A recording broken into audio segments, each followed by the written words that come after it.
কম বয়সের প্রেম কারোর জীবনের ব্লেসিংস, আবার কারোর জীবনের সব থেকে বড় distraction. Welcome to Bong inspiration মালা ইউটিউব চ্যানেলে।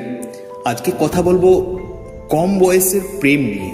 পুরো ভিডিওটা দেখুন, লাস্টে কমেন্টের মাধ্যমে আপনাদের মতামত জানাতে একদম ভুলবেন না। সঠিক মানুষ পেলে এই কম বয়সের ভালোবাসায় কিন্তু আপনাকে অনেক কিছু শিখিয়ে দিয়ে যায়।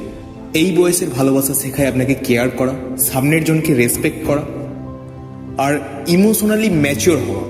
মনে রাখবেন, ভালোবাসা কিন্তু মানুষকে সেন্সিটিভ বানায়, সামনের জনের কষ্ট বুঝতে শেখায়।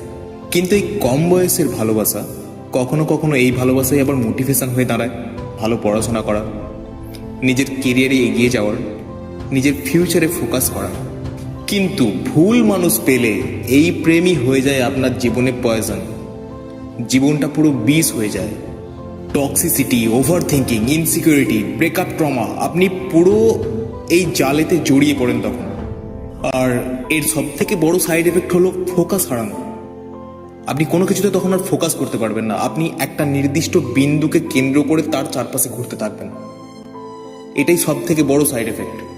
আর এই কম বয়সের যে মন ভাঙা, অ্যাকচুয়ালি এটা কিন্তু মন ভাঙা নয়, এটা আপনার সেলফ কনফিডেন্স ভেঙে যাওয়া। তখন আপনি আর কোনো দিকে ফোকাস করতে পারবেন না।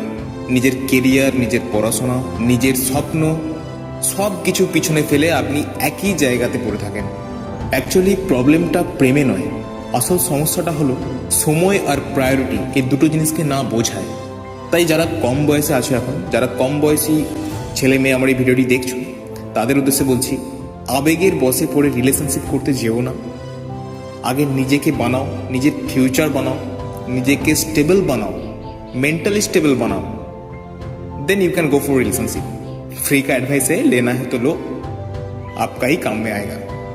শুধু একটা কথা মনে রাখবে, ঠিক বয়সে ঠিক মানুষ এলে তখন ভালোবাসাটাকে আর বোঝা মনে হবে না, কোনো বার্ডেন মনে হবে না। তখন তোমার লাইফ অটোমেটিক্যালি একে অপরের সঙ্গে সুন্দরভাবে এগিয়ে যাবে। যেটাকে বর্তমানে তোমার বার্ডেন বলে মনে হচ্ছে, সেটাই তখন ব্লেসিংসে পরিণত হয়ে যাবে। Love is powerful, but timing decides the result.